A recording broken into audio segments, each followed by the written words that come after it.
Hello my German YouTube family. आज हम सिर्फ 3 मिनट में जर्मन के डेफिनेट और इनडेफिनेट आर्टिकल क्लियर करने वाले हैं। अगर आप डैडी दास से कंफ्यूज हो तो डोंट वरी, आज हम सब सिंपल हो जाएगा। आर्टिकल, सबसे पहले आर्टिकल क्या है, इंग्लिश में क्या होता है आर्टिकल? द। अब आर्टिकल क्या होता है आपको भी पता है, आर्टिकल नाउन से पहले लगता है। इंग्लिश में भी और जर्मन में भी सेम कॉन्सेप्ट है, जर्मन में भी नाउन से पहले ही लगता है आर्टिकल। पर थोड़ा सा इंटरेस्ट है जर्मन में, कि क्या इंटरेस्ट है वो मैं आपको भी बताती हूँ, भी थोड़ा सा डिफरेंट है बस। इंग्लिश में क्या होता है, एक ही होता है आर्टिकल द, पर जर्मन में यही आर्टिकल के फॉर्म 3-4 में बदल जाते हैं। 4 में बदल जाते हैं, मास्कुलिन के साथ अलग, फेमिनिन के साथ अलग, न्यूटर के साथ अलग, प्लूरल के साथ अलग। मास्कुलिन के साथ क्या लग जाता है, डेर। फेमिनिन के साथ लग जाता है डी, और न्यूटर के साथ लग जाता है दास, और प्लूरल के साथ लग जाता है डी प्लूरल। अब एग्जाम्पल देखो, यहाँ पे मैंने लिख रखा है एग्जाम्पल मान। मान क्या होता है, मैन।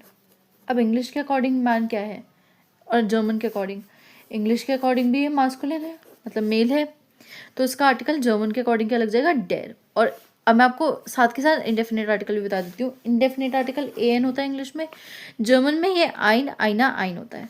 मास्कुलिन और फेमिन न्यूट्रल सेम, आइन आइन। फेमिनिन के साथ ई और एक्स्ट्रा लग जाता है, तो मास्कुलिन के साथ आइन और फेमिनिन। अब मान है, मान मास्कुलिन है तो आइन मान, और जब हम डेफिनेट आर्टिकल की बात करेंगे तो डेर। अब फ्राउ है, फ्राउ क्या होती है, फ्राउ क्या होती है बताओ, lady.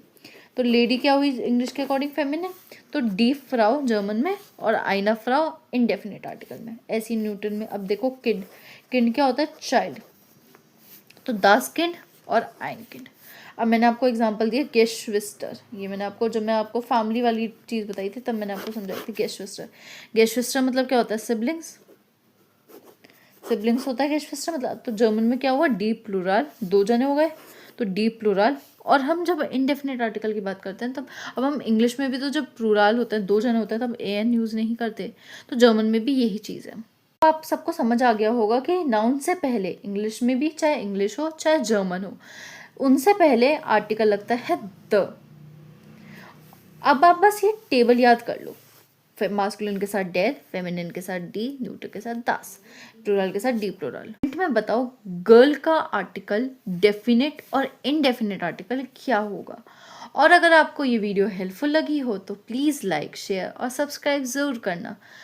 Thank you so much guys, bye bye.